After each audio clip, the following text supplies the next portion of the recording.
മൂന്ന് നല്ല റൊമാൻറ്റിക് സിനിമകൾ പറഞ്ഞുതരാം. അതിനു മുമ്പ് നിങ്ങൾ ചാനലിൽ പുതിയതാണെങ്കിൽ ഒന്ന് സബ്സ്ക്രൈബ് ചെയ്യുക. ഒന്നാമത്തേത് 2025 റിലീസായ Sore a wife from the future എന്ന് പറയുന്ന ഇന്തോനേഷ്യൻ സിനിമയാണ്. ഇത് 98ാമത്തെ അക്കാഡമി അവാർഡ്സ്, അതായത് ഓസ്കാറിനായിട്ട് ഇന്തോനേഷ്യ എന്നുള്ള ഇൻ്റർനാഷണൽ ഫീച്ചർ ഫിലിം എന്ന് പറയുന്ന കാറ്റഗറിയിലേക്ക് എൻട്രി ആയിട്ടുണ്ട്. അപ്പോൾ ഈ ഒരു സിനിമയ്ക്ക് വേണ്ടി സ്ക്രീനിൽ നിങ്ങൾ ഡബിൾ ടാപ്പ് ചെയ്യുക. അപ്പോൾ സിനിമയെന്ന് പറയുന്നത് ഒരു ടൈം ലൂപ്പ് ബേസ് ചെയ്തിട്ടുള്ള ഒരു കുഞ്ഞു റൊമാൻറ്റിക് മൂവിയാണ്. അപ്പോൾ നമ്മുടെ നായികയെന്ന് പറയുന്നത് ഫ്യൂച്ചറിൽ നിന്ന് തൻ്റെ അൺഹെൽത്തി ആയിട്ടുള്ള ഹസ്ബൻഡിൻ്റെ ജീവിത രീതികൾ മാറ്റി അദ്ദേഹത്തിൻ്റെ മരണം തടയാനായിട്ട് വരുന്നതും പിന്നെ അതിനെ ചുറ്റിപ്പറ്റി നടക്കുന്ന സംഭവങ്ങളുമാണ് ഈ ഒരു സിനിമ. രണ്ടാമത്തേത് 2010 റിലീസായ റിമെമ്പർ മീ എന്ന് പറയുന്ന സിനിമയാണ്. അപ്പോൾ ഇതിൽ നായകൻ്റെ ജീവിതത്തിലും നായികയുടെ ജീവിതത്തിലും ഓരോ വിഷമങ്ങളുണ്ട്.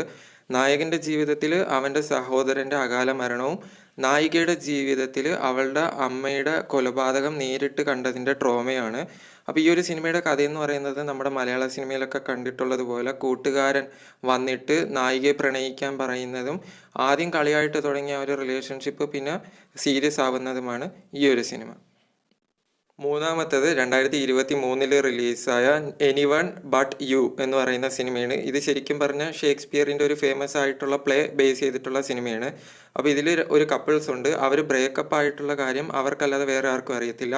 അപ്പോൾ വർഷങ്ങൾക്ക് ശേഷം ഓസ്ട്രേലിയയിൽ ഒരു കല്യാണത്തിന് അവർ അപ്രതീക്ഷിതമായിട്ട് ഈ റിയൂണിയൻ ആവുന്നതും അവിടെ വച്ചിട്ട് അവരുടെ ഫ്രണ്ട്സും ഫാമിലിയും ഈ ഒരു ബ്രേക്കപ്പിനെ പറ്റി അറിയാതിരിക്കാൻ വേണ്ടി അവർ തമ്മിൽ നടത്തുന്ന രസകരമായിട്ടുള്ള ശ്രമങ്ങളാണ് ഈ ഒരു സിനിമ. അപ്പോൾ ഈ മൂന്ന് സിനിമയിൽ നിങ്ങൾ ഏതെങ്കിലും കണ്ടിട്ടുണ്ടെങ്കിൽ അതൊന്ന് കമൻറ്റ് ചെയ്യുക. അതേപോലെ തന്നെ നിങ്ങൾക്ക് ഇഷ്ടപ്പെട്ട ഒരു റൊമാൻറ്റിക് സിനിമയും കൂടെ കമൻറ്റ് ചെയ്യുക. Let's hope for the best.